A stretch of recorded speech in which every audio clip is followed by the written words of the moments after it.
All right, everybody. Hi, everyone, and welcome to the last time slot of the conference. And thanks for coming out and sticking it out to the very end of the afternoon. And welcome to our presentation called Power and the Canadian EAP Practitioner. And then with that subtitle, Multiethnography as Resistance, question mark? So that's hopefully a question that we're going to get into later in the session. So, John. So in terms of just very quickly, because I'm going to go into this in more depth, but in terms of who is participating in the multi-ethnography, James from York and John from York, Jennifer's from Dalhousie in East Canada, and Leo Gomez, who couldn't make it, who sort of does a million different things, which I'll tell you a bit more about in a moment. Yeah. Oh, and we just want to mention what we're going to be talking about today is a multi-ethnography study that we recently completed that will be part of an upcoming volume in the Bloomsbury EAP series. Someone, of course, here knows the actual correct title of that series, but Practitioner, Agency, and Identity, which will be coming out very soon. So this is a little bit of we wanted to share with you here live a bit about our research. So Jen's going to take us through the rationale and objectives behind our study before giving a bit of a literature review of EAP in Canada. James will then provide the lens and the orientation by which we're approaching the study and providing us with the research methodology. Following that, I'll take us through research questions, and I'm going to show you a vivid and exciting Venn diagram. It's visual stuff of the four of us, where we meet and where we're different. And then Jen and I will go through the findings, which we group thematically. And finally, Jen and James will give the discussion, and James will give a conclusion, and we want to make sure we give time to have, so we can chat at the end. Okay, so just a little bit about where the study and the idea for this study came from. If you can just put up the next slide. Great.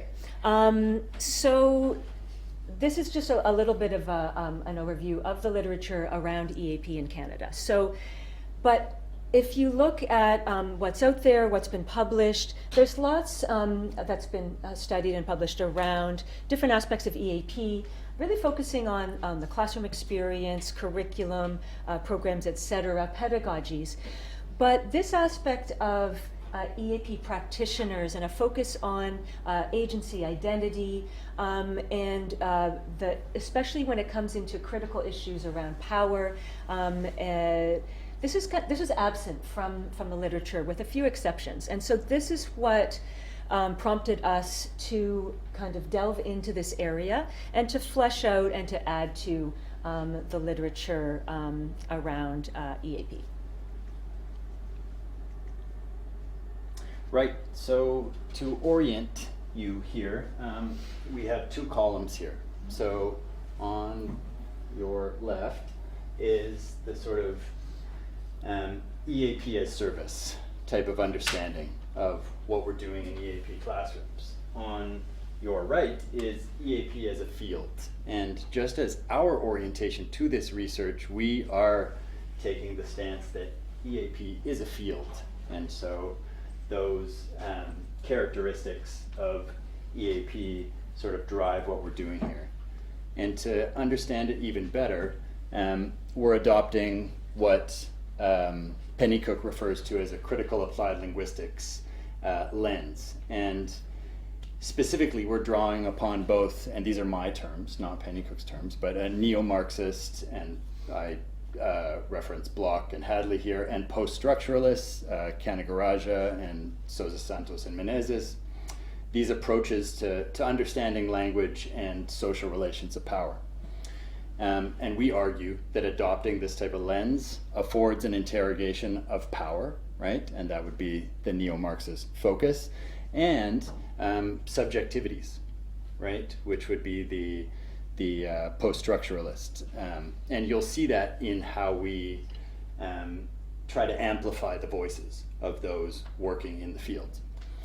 And so in the end, and we'll come back to this when discussing the implications of this work, these power-imbued issues related to, as Pennycook describes, the contingent and contextual effects of power in relation to access, exclusion, reproduction, and resistance. So in our work, we're interested in reconciling social structures with perceived social agency, right? Or as defined by Liddicoat and Taylor-Leach, our capability to act, initiate, self-regulate, or make changes to our situation. So to tell you a little bit about the methodology, which we argue is a form of doing critical applied linguistics, as Pennycook would suggest. And by the way, doing critical applied linguistics, as you could see in the prior slide, I'll go back here, this is an unapologetically ideological approach to doing research. And it recognizes at the outset that there are asymmetrical relations of power in the field. And so this research intends to disrupt that intentionally. And how are we doing that? Well, we're adopting a methodology that is not only qualitative, it's sort of, if you're thinking qualitative here and quantitative and mixed methods in the middle, it is the far end of qualitative. And what is it? What is multiethnography? Also referred to as duoethnography at times. Participants are both the researchers and the researched. And it's a sort of critical storytelling type of approach where we share stories, we share perspectives, and we suggest it's a bridge between theory, research, and practice. At least, ideally, that's what it is. So when we first got together, I reached out to people who came from different parts of this diverse field, right? So someone who was working in the private sector, right, at a private English language institute, someone who is a director rather than a practitioner, two practitioners, but one that is an assistant professor and one that's contract faculty, or a contract instructor, right? So we assumed that there would be differing perspectives and it would be useful to engage in this type of work. And what was the work? Well, it was 4 2-hour conversations recorded via Zoom and additional notes shared via Google Drive docs. And the data analysis was a multi-level inter-rater coding of group interviews to sort of flesh out and agree on the main themes. And then later on, and of course this is informed by the theoretical lens, right? So we're interested in these issues of power, agency, and how they play out in EAP. And then another form of data analysis is when trying to look at the data and then have it form a coherent story for the reader, right? Or for you today, right? And so you put it then into our own story. So we're sharing our stories and then we're crafting it into a narrative that can be digested by a particular audience, which is another level of analysis. And then at the end, we sort of polished it together, one at a time. Does that make sense? Together, one at a time. To provide coherence. So we had 3 research questions. How do we perceive our roles as EAP practitioners? How do we navigate our EAP professional lives? And what are the salient features of Canadian EAP? So in terms of the participants, this is the exciting Venn diagram part of our presentation. So that I don't go into every detail, I had to take notes. It's kind of interesting to look at it because James put together this team, and you've got Jennifer and James in the more stable full-time roles. Jennifer is the director of the English Studies program at Dalhousie in Halifax. James is the assistant professor in the Languages, Literatures, and Linguistics departments at York, where I also teach, but I'm contract faculty. And then Leo, who works independently in a variety of different roles. So what do we have in common and what's different between us? Leo and I both have master's degrees. All 4 of us speak multiple languages. I think everyone speaks 3 languages. I've got sort of the more stable unionized gig. Leo's got this sort of entrepreneurial spirit and does many different things, including, I think, running quite a successful company right now, as I understand it. And then beyond our extensive EAP teaching experience, we've all got 15 plus years, and the languages that we teach, we all teach in Canada or work in Canada, we've all taught abroad. And to state the obvious, we all not only have a passion for what we teach, but also for learning. James and Jen, I would say in a more traditional sense with PhDs. Leo is what I would call a true autodidact. I think he's absolutely, I mean, I've said to a few people at the conference, what was so wonderful for me about this was, as someone who does so many jobs on my own in contract worlds, both in the writing department and linguistics at York, this was an opportunity to meet really smart people who are passionate about it. Yeah. Jen. Okay, and so let's delve into what some of the smart people saying smart things. I guess I probably shouldn't say that about myself. Yeah, that's a good point. And what we found through these conversations. So as you can imagine, as I'm sure, if you've ever, can you imagine 8 hours of conversation between 4 EAP practitioners? So a lot of stuff came up. We touched on everything under the sun, though of course exploring these areas of power, agency, and identity. And so it was actually very challenging to look at all of this data and to, through the analysis process, kind of pinpoint some areas, some themes that we converged and diverged on. And we'll go into these in more detail in a moment. But areas where we kind of shared opinions, first and foremost, was around this dedication that we have as EAP practitioners in positively having a positive effect, a transformative effect on our students, on their lives, on their learning, no matter what our context and setting. We agreed about the challenges of carving out a career in EAP and the career progression or lack thereof, or the very unclear trajectory that many of us both brought us to EAP and then what we're living within the field at the moment. And then another area that we converged on is multiethnography itself and the value that this can have for researchers, but also for practitioners, and as a way to bridge the research practice divide. And we'll get more into that in a moment. At the same time, we had lots of areas where we may have had differing opinions. So one is about qualifications for EAP instructors. And we'll see in a moment that we didn't just settle on one optimum qualification.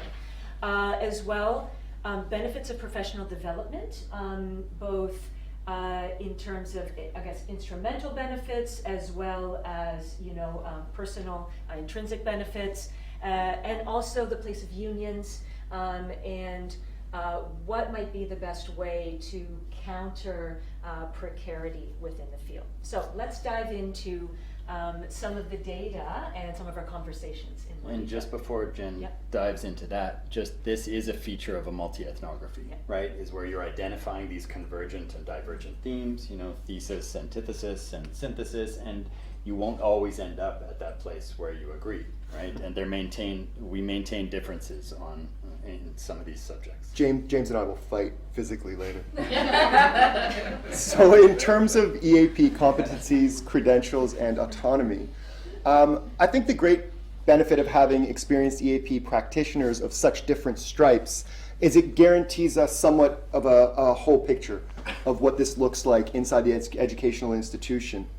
And first there's this dichotomy that comes up about what matters more for the EAP practitioner inside the classroom. Experience teaching, or is it about more also having theoretical knowledge, CPD, and the like? And I don't think you'll be surprised to learn that on the contract side, Leo and I were sort of the classroom teaching warriors who fought hard for how much teaching experience should matter. While James and his many degrees, I'm just teasing, but James was talking about theoretical knowledge and what that's done to broaden his abilities and competencies as a teacher. And Jennifer, meantime, and this was really interesting for me personally as someone who never gets to see it up close, as someone in a position as a manager, was able to see from above how and a researcher, how teachers, especially those who don't have graduate degrees, need CPD and other support to keep up with newer and better ways of teaching. This notion of a lot of variation. James said that he's seen programs where only those, is this the quote that I have up here? I'm just trying to remember.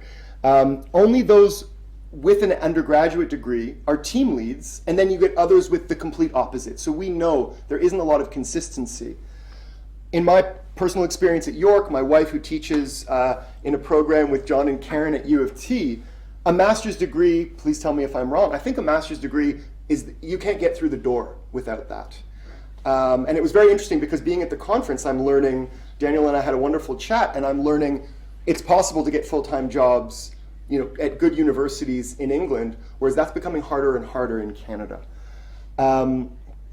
Jennifer said something really interesting that I highlighted here, and she says, she was talking about how can you have an ounce of credibility teaching, this is what I bolded, teaching thesis writing to a PhD student if you have a bachelor's degree that you did 25 years ago and you haven't written anything academic since. So you sort of see that there's these sort of two push and pull sides happening.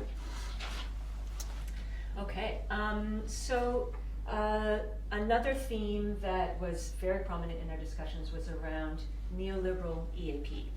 And I know that this has been a theme in so many of the sessions, some of your sessions that have been to at this conference, and it was a big part of our conversations. And this, it's worth noting, this idea of neoliberal EAP, this was one area that we did converge on. In the Canadian context, there's just no doubt around the presence of neoliberalism. Now, we saw in our different institutions and our different experience, our different roles, it might come to affect us in different ways, but its presence is undeniable. So we saw, and I love the term that John used, can we go back just for 1 second? The MBAification of some EAP programs, where, you know, sometimes what is valued might be a bit mystifying. And if we go on to the next slide, we see both sides, I guess, of the profit model, that it can be very problematic when we bring profit into play, and how profit is balanced between educational goals. At the same time, and from my perspective, leading a center that's a cost recovery model or a revenue generating model, the more revenue our center generates, the more programs we can offer, the more development we can do, the more people we can hire. So there's a slight silver lining to this model somehow. And so this was a really, I think we talked a lot about this, the effects and the reach of neoliberalism. Native speakerism, this was another topic that we did converge on. So we had a really interesting discussion around this, led by Leo, who, it really is too bad that Leo can't be here with us, because, and just on a side note, it's the very disparities in precariousness of our different roles that is behind the fact that Leo can't be here with us. He's an independent, he's a freelancer, he doesn't have an institution to support his coming here. And so I just wanted to mention that these issues that we were discussing have very, very real effects on our practice as EAP practitioners.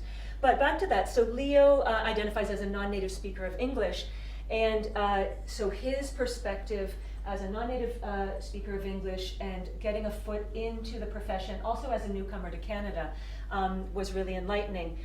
One thing though, at all of our centers, we're seeing more and more, and this could be, I would argue that this is a feature of Canadian EAP in a lot of university centers, is there's quite a high rate of linguistic diversity amongst teaching staff.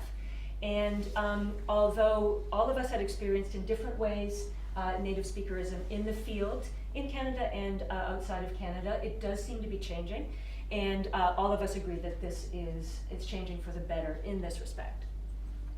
Yeah, and just to point out, it wasn't complete convergence here, right? So for Leo, this was a really important issue, a lightning rod issue. And for me, I said, that like this is something I've talked about for years and years, but as someone who works in a cosmopolitan center, this feels like something that's largely in the rear view at programs, for example, at the U of T. So in terms of unionization, and I'm going to have James jump in as well, if we just sort of move it in terms of the divergence, the disagreements, in terms of the pro, James put forth, how else do you fight this disposable labor model? And I think that's hard to dispute. How do you protect workers from being mistreated? And I mean, again, being in one of the strongest unions in my country, it's a very lucky thing, and that's undeniable. How do I have benefits for my family? On the other side, you have the classic arguments about workers who take advantage. I have in my department people who haven't been to a meeting in 10 years because they don't have to. There's nothing to force them to do that. Instructors in some centers refusing to work online during COVID. At the same time, I wanted to say, so to James's point, he says we need more and more powerful unions as a bulwark against the advanced capitalist assault on language education. And he said that loud and clear, and I think it's undeniable. I said, as someone who's inside it and sees, the complexities of it and the sometimes shortcomings of it, it's very frustrating because I work in an environment, to tell you the exact personal story, where my performance in the classroom, I always say to people, I've now been teaching where I teach in one of the only credited programs in my province. Do you know how many times I've been observed in the classroom? 0. And the quality of my teaching means nothing.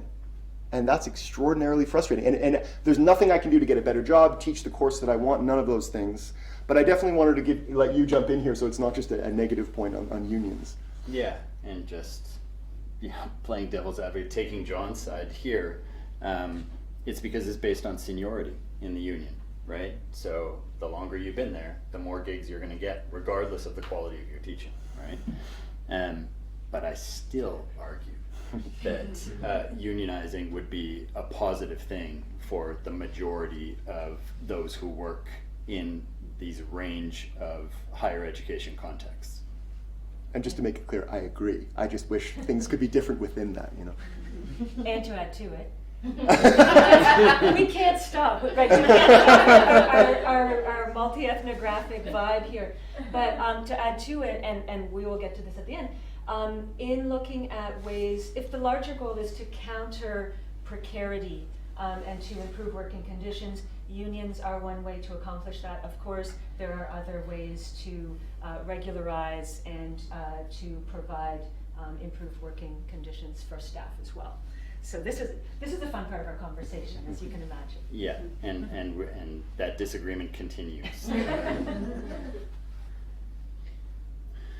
So the final theme was reflecting on multi-ethnography and the potential impact, right, on all of us, right? And so we started this project, I guess we should have given that context at the beginning. We started this when the pandemic started, right? And we had no ability to get together in person.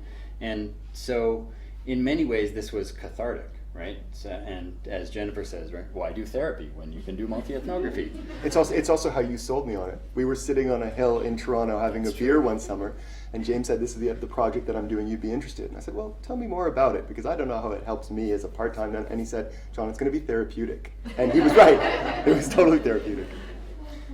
And, I made a point that, we're often incentivized to not talk about these delicate issues, right? And even though it's one of the more salient features, I would say, job precarity, it's oftentimes the elephant in the room that's not discussed.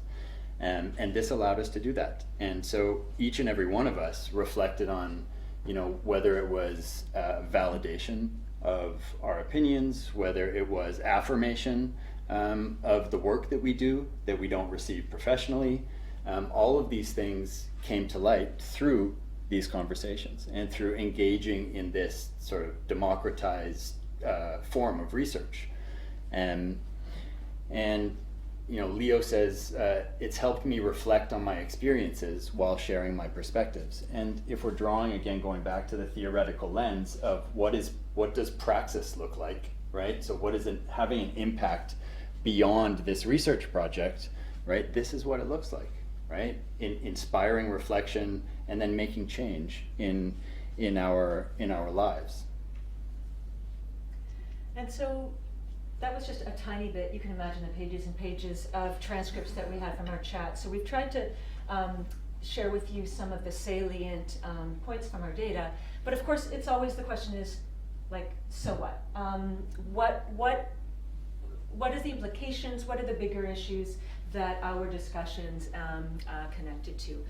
So as we mentioned earlier, they show evidence of just the multiplicity of opinions, viewpoints, perspectives within EAP, and this, the more pragmatic versus more critical approaches with EAP.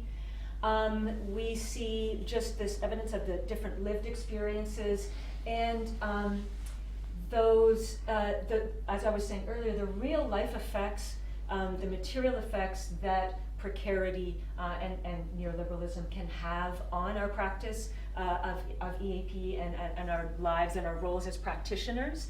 And the asymmetrical relations of power within, it was really interesting within our group of four, because we had John and James, who were both at one university, and at the time Leo was working in my center, but within these conversations, very different power profiles within our roles.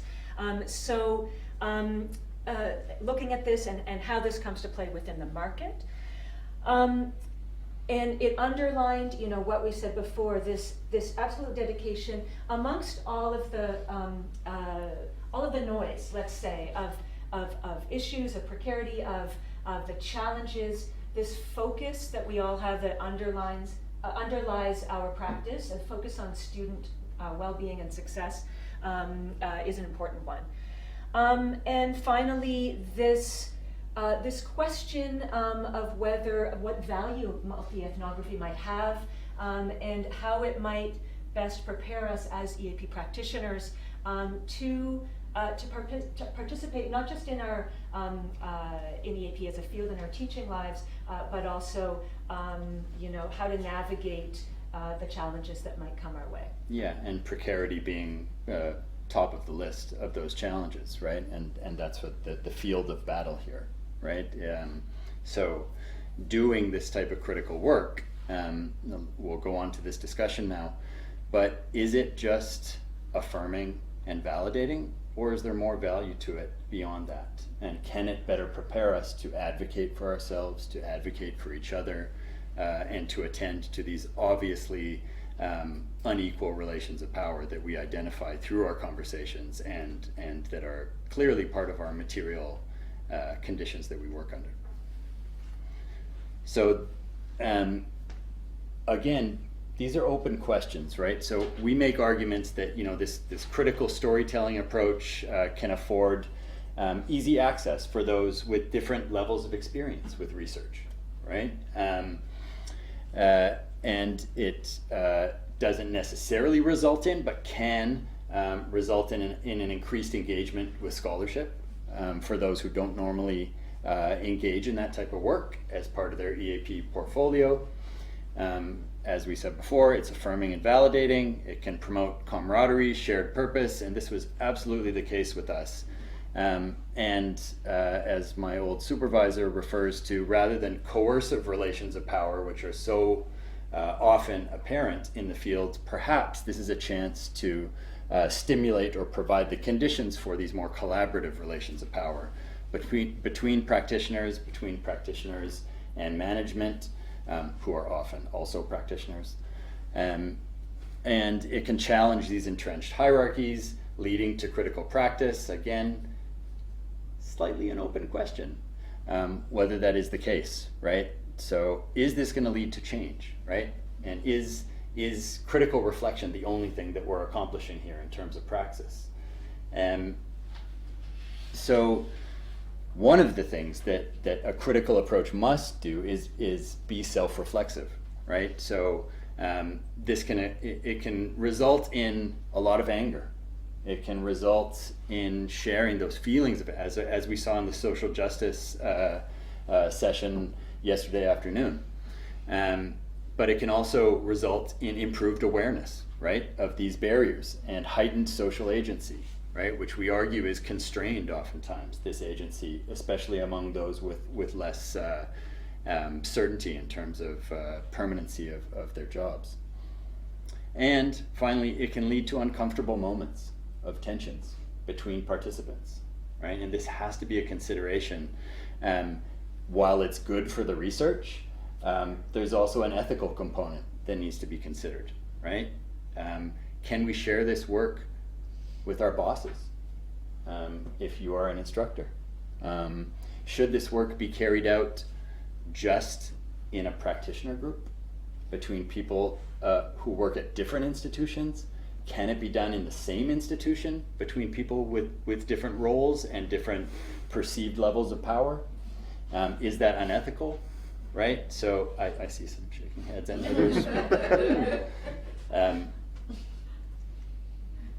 So we'll leave you with this, which are some features of what we would argue are progressive programs and programming in EAP, right? So transparent hiring criteria, improved working conditions, regularization, unionization, and other forms of mobilization, incentives for engagement with research, practitioner-driven professional development, collegial exchange of learning, and I would argue, really importantly, program leadership, right, which builds relationships not just within the EAP program, but oftentimes EAP programs are sort of more marginalized at these academic institutions. So developing these relationships and these bi-directional relationships with writing centers and faculties, and which will make John very happy, collective curricular design, right, that includes practitioner input, that's not simply top-down. And we'll open it up to questions now.